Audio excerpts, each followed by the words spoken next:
Welcome back. Sports Rant with Mike and Ant, episode 6. Welcome back. Let's do it. Yeah. Yeah, so episode 6, the finals just ended. Yeah. Unfortunately, in like the worst way possible, I think. Yeah. We'll get into it a little bit later. But real quick, let's just hop right into my fact of the day. And I'm really excited for this one.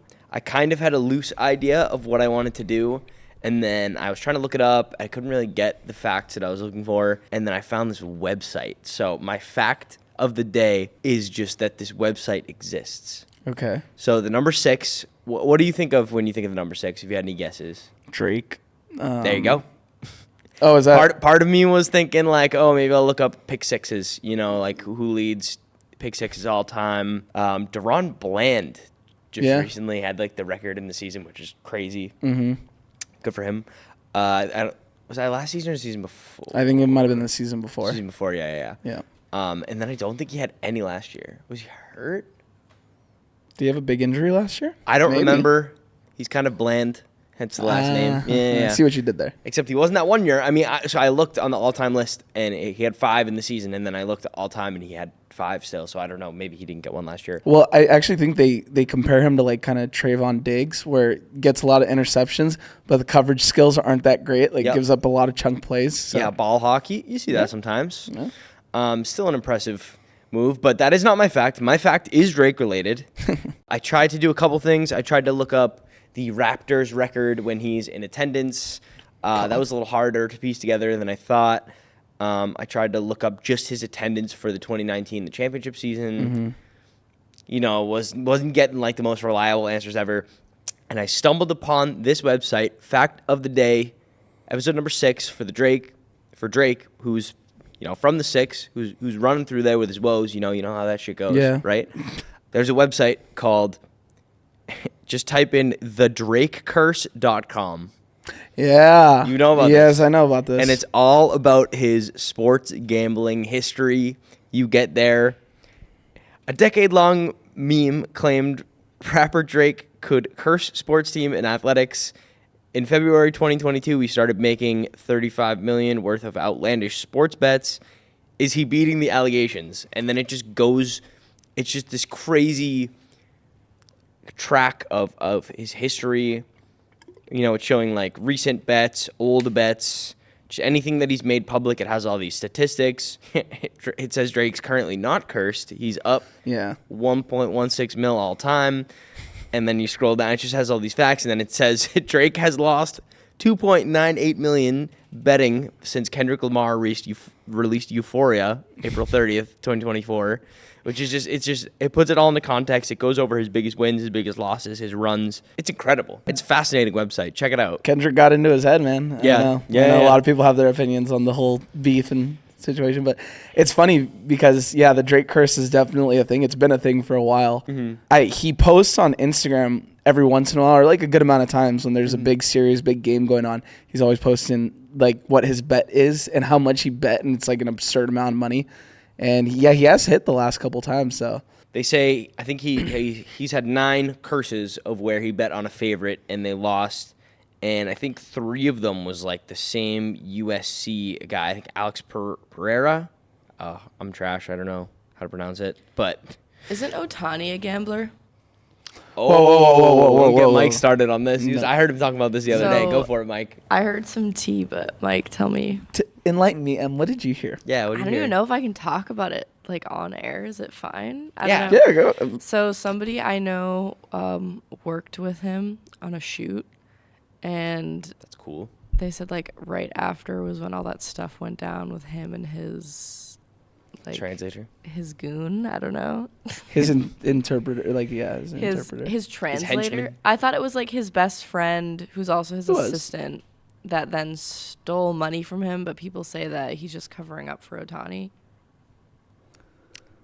People could speculate that. A lot of people can say a lot of things. I don't know if that guy over there would say that, but people could speculate that. A lot of people would say a lot of things. Sorry if this is it's naive fun. or... No, you had like 90% of it right. His interpreter / best friend was stealing money from his bank account. Of course, none of us will know the truth. But if you see Ohtani on a daily basis and the way he acts and everything, he's just like the most genuine, like nicest person in the world. Like, I don't think he would really do something like that. But, you know, I think he would. Wait, so because he seems like a nice guy, you don't think he would gamble? I don't think he would get his best friend fired. I don't think he would have a fall guy.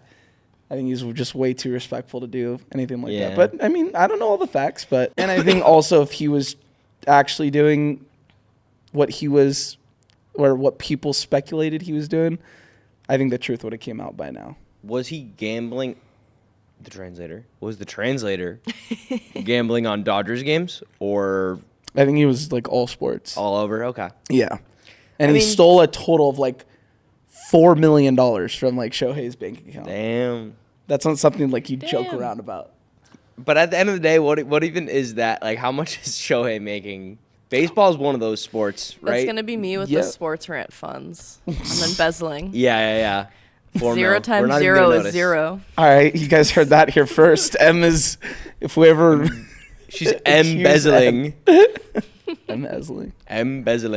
Yeah, M made us get up real early today, coming to the studio.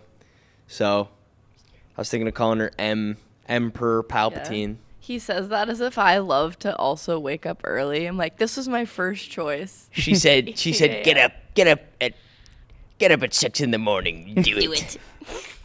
Do it. All right. It wasn't that early, thankfully. No, definitely not that early. But we're glad to be here with you. Allegedly, it was not Shohei. Well, I guess allegedly means a bad thing.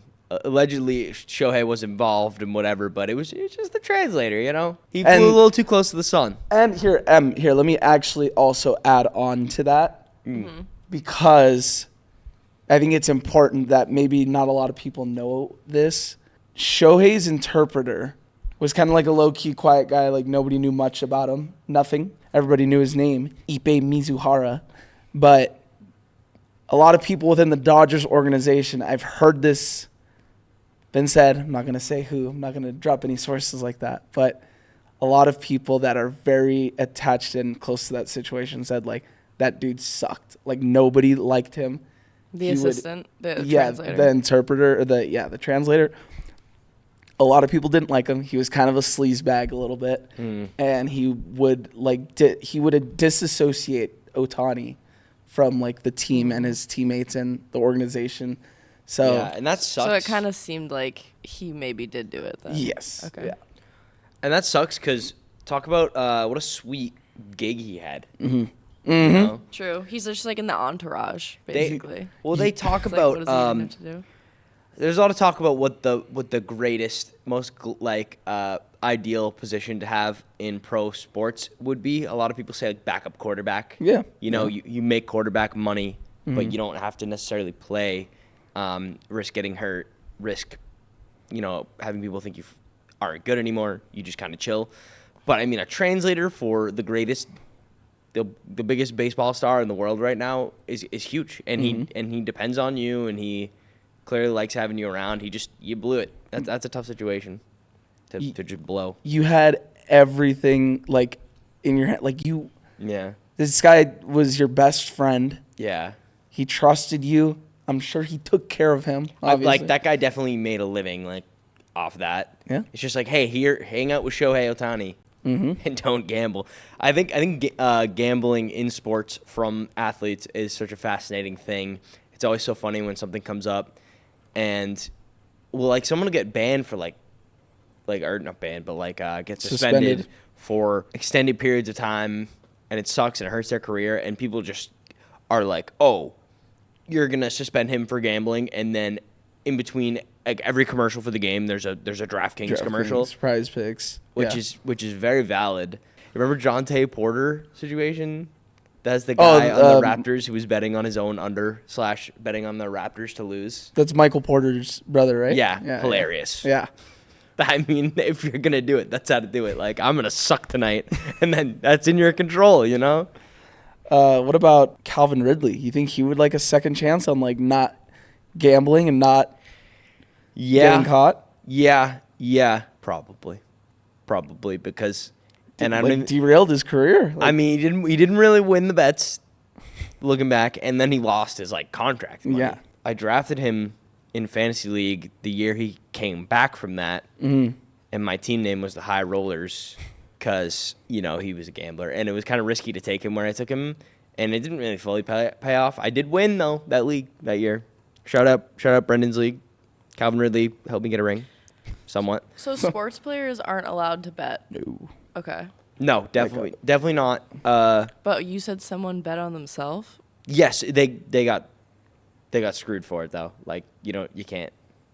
Like basically the guy, this guy on the Raptors in the NBA, he was putting money down that he would have a bad game / his team would lose, and then he would just go out there and suck, and he'd make money doing that. But they caught him. Interesting. Yeah. And like the theory behind all of that, just to kind of give like the simplest answer on like why athletes aren't allowed to gamble and bet, the easiest answer I could give somebody is like their athletes are way too much in the know of what's going on a daily basis. Insider. Yeah. It's like, a movie critic somebody who worked on a movie trying to. Yeah, it's like insider trading, basically. Yeah. Okay. Yeah, it'd be like working on a movie and being like, "Oh, I bet you $100 Captain America is gonna be in this movie," and like they were on set. There you go. That's exactly. They brought Captain America his coffee. Rampant world of movie betting.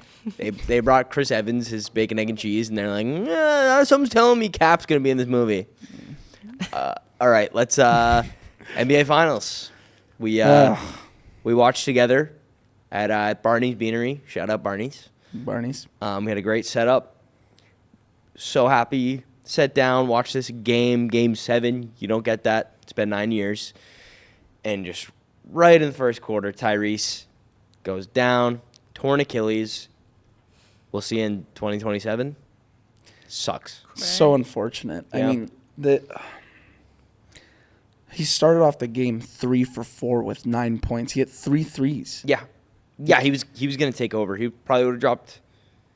I mean, I was in my heart.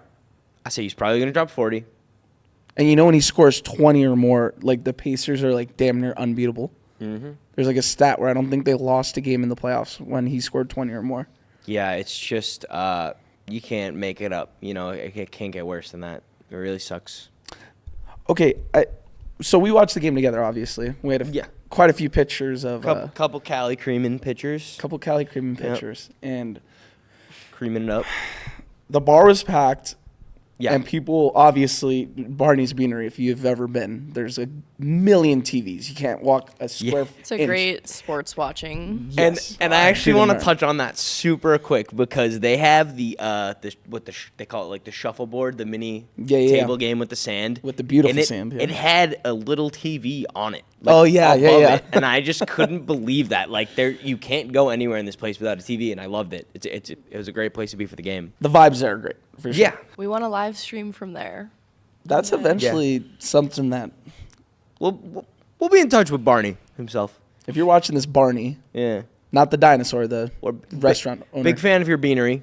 Maybe we film there?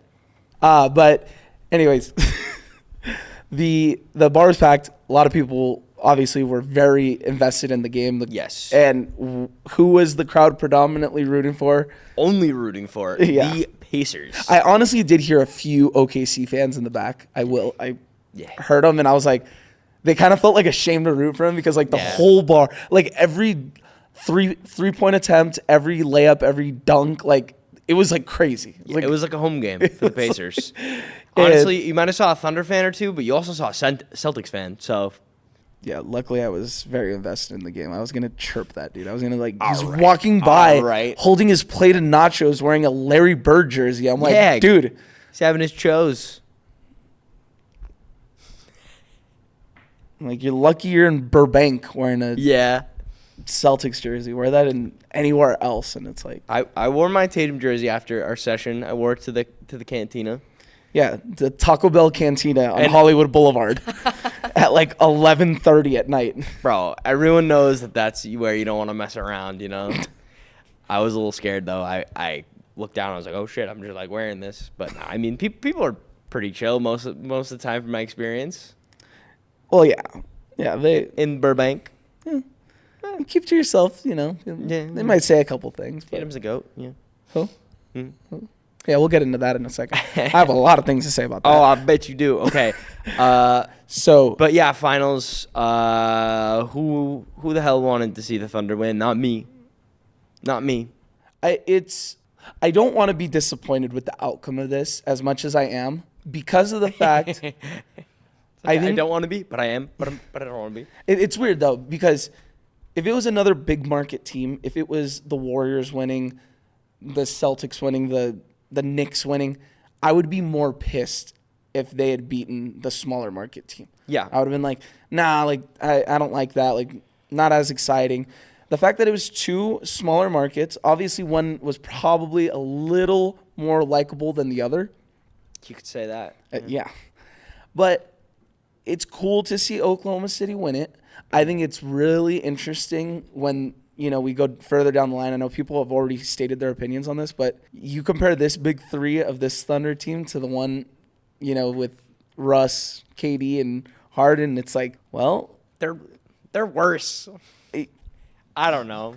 Yeah, but they got the ring. Like oh man, that's just like, I hate that happened. I should not want to see them win. And I'll tell you one thing, this guy over here did not want to see their ass win when we were at Barney's. No, absolutely not. He was riding the Pacers, but you did like the Thunder the whole way, to at least some degree, more than I did. The ass whooping that they were putting on like Western Conference teams, that the hardest conference to like get through. Like, it is a gauntlet to get through the West, and the Thunder went 4-0, 4-1, and they went to Game 7 against the Nuggets. Like, and then they go to Game 7.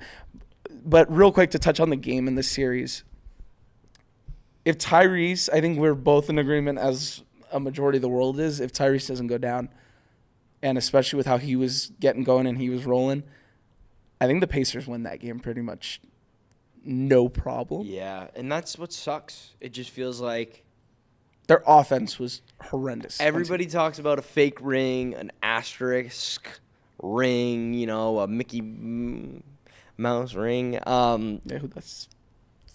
who says that? I think that this ring it had the potential to be the coolest we've seen since the last Game 7. And now it's just leaves like a sour taste in my mouth. It's boring.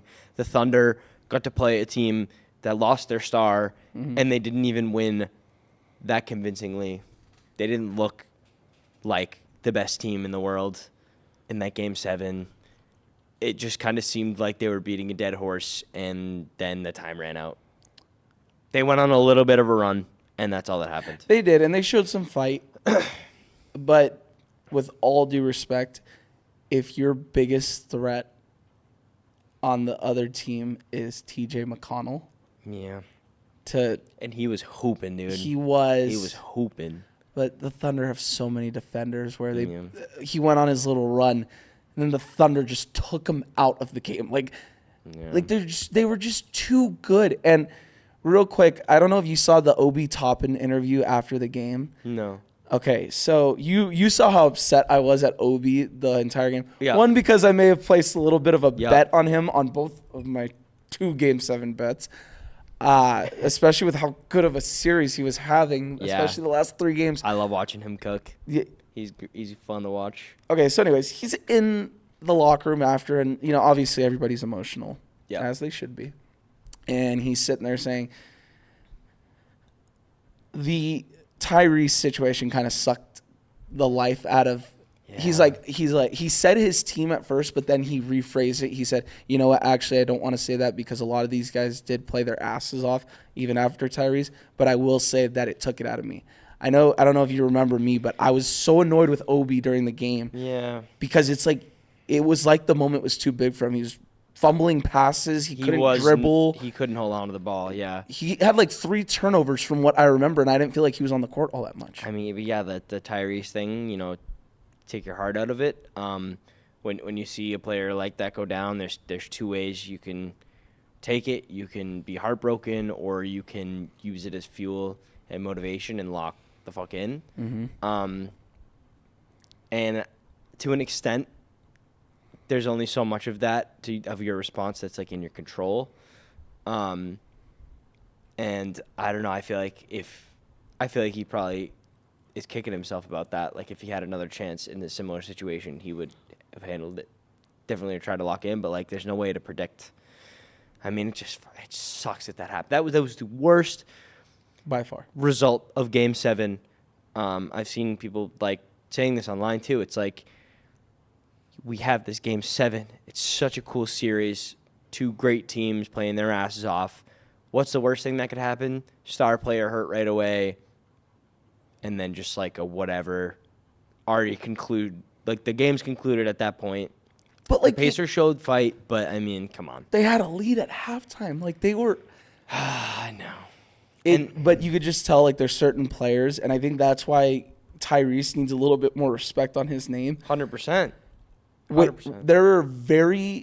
There's a select few of players in the NBA where if you take out that one sole person, that team pretty much is nothing and not a threat on offense once that one player leaves.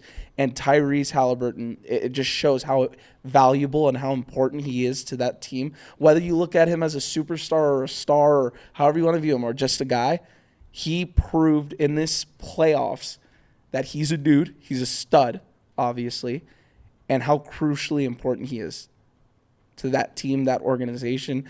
And I don't know if you saw his Twitter post yesterday. Yeah. Or I think it was 2 days ago yesterday. That's sad. So sad, man. I really feel for the Pacers, and what are they going to be next year? What are they going to be next year? That doctor, he got his Achilles surgery by the same doctor that did Tatum's. Mm-hmm. Apparently that's a really good doctor. So hopefully he's all right. Really quick, really quick. Celtics just traded away Drew. I think that was a good move. Wild. I mean, it's sad to move on from Drew. Great Celtic champion. I love him back to the Trailblazers. Trailblazers, yeah. I mean, he did everything we wanted from him as a player. You know, a two-way playmaker. And we won the ring with him. And then you come into this offseason without Tatum for next year, and he's on a bad contract, not a plus contract, a negative contract, and a lot of speculation was going on that we need to give up a piece to get rid of that contract. Yeah.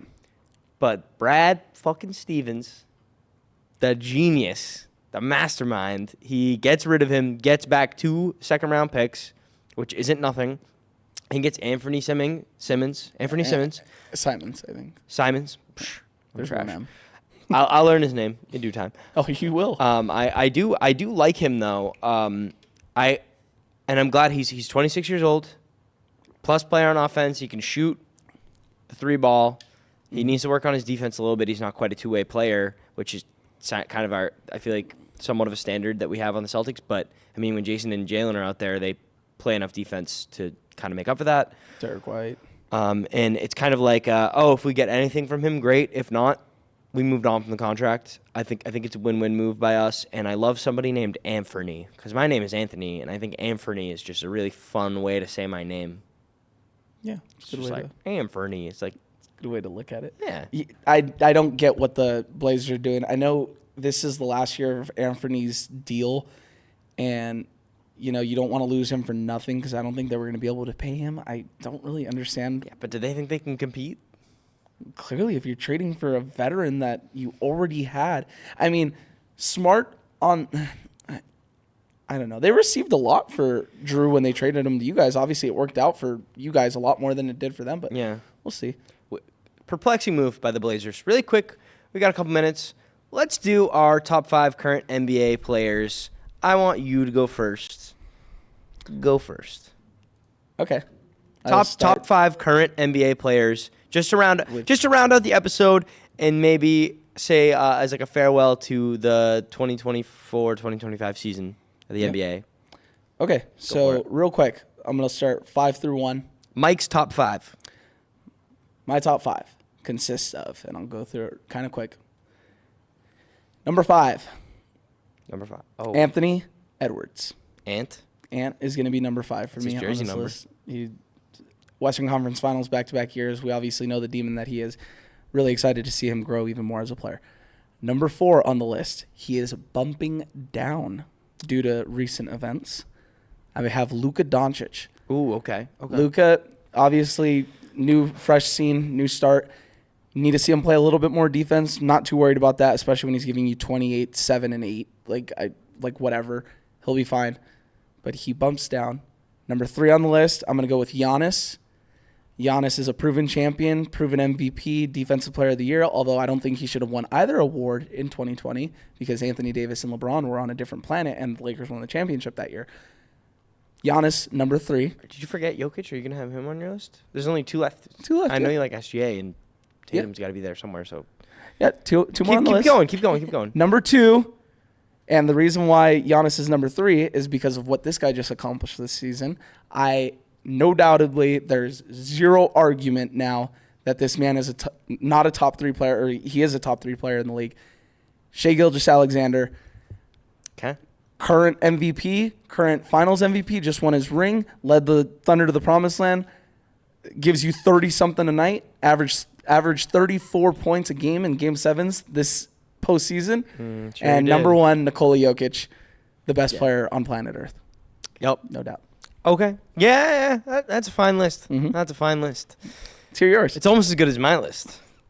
My list is excellent. I have 2 lists. Are we factoring injury into it? Like, obviously, Tatum's not playing next year. He's hurt.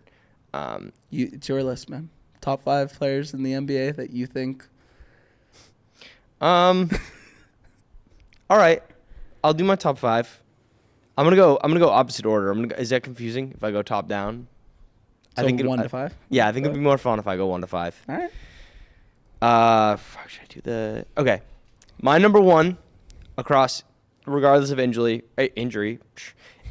Number 1 is Jokic, Nikola Jokic. Obviously, he's unbelievable, best player in the world. He was drafted during a Taco Bell commercial, so that makes him instantly cooler. Love it.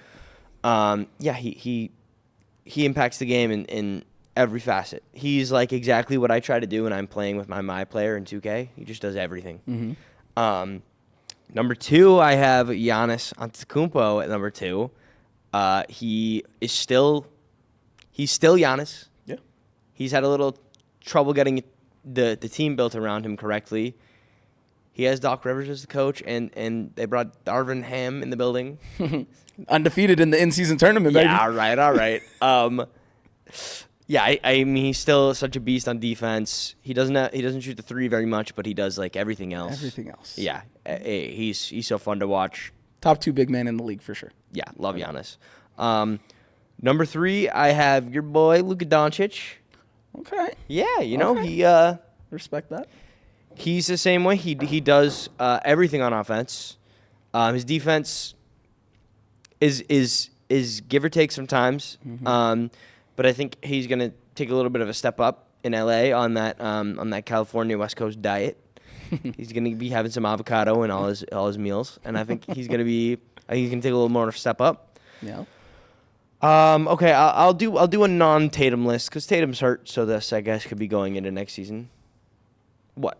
No. You think I should have Tatum on here? I would have Tatum. Okay. Tatum would be my number 4, but he's not because he's TBD right now. Okay. Number 4, I'll put Anthony Edwards. Yeah. Like that. He elevates his team on such a level that he can lead his team to victory on any given night. He brings the energy. Like more than anyone in the league, I feel like he brings the energy and the swagger and the dog in him. Yeah. And it sucks to see games where he doesn't show up. Maybe in the playoffs this year, he had a couple games where he didn't quite show up. And, you want to see it. But when he does show up, he's excellent. Yeah. You seem a little quiet over there. You have any thoughts? No. No, go ahead. Okay. Go ahead. Number 5.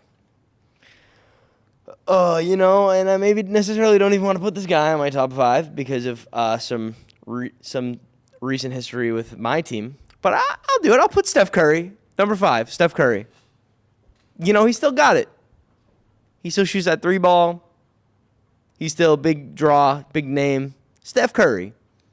Chef Curry cooking it up in the kitchen. That is my top 5. Jokic, Giannis, Luka, Ant, Curry. What? What? Well, what's up? What's up? Is there any name that I'll give you a mulligan here? Is there any name that you probably should throw on this list that isn't on it? I'm gonna give you one mulligan here. I mean, Steph Curry. I guess Brunson's pretty good. Like, Donovan Mitchell doesn't really show up in the playoffs, Stop. Wow, who do you think I missed? I don't know, a guy that maybe just won the regular season and finals MVP. What? All right, SGA. All right. I guess you could put him in over Curry if you wanted to. Yeah, the free throw merchant. They didn't win that game 7 very convincingly. I don't know. He didn't. Hey, guys, here real quick. Giannis puts up 50 in that game. Here, guys, quick fact real quick. Superstars shoot free throws, and they average like over 10 free throws a game. Yeah, that's a thing. Yes. Yeah. If we're going to hate a guy for shooting a lot of free throws, then we need to hate every superstar in the league then. I'm a little butthurt after the game. So that's currently where we're ranking. We'll check it out later. We're gonna have some discussions about this. Gosh. Tony, the SGA hater. Of all the players on that list, besides Steph, obviously he's got his pass, who is more accomplished right this second than SGA? I mean, accomplished. If you want to talk about, ring culture and shit like that, we have all summer to debate. Why is Michael Jordan your GOAT?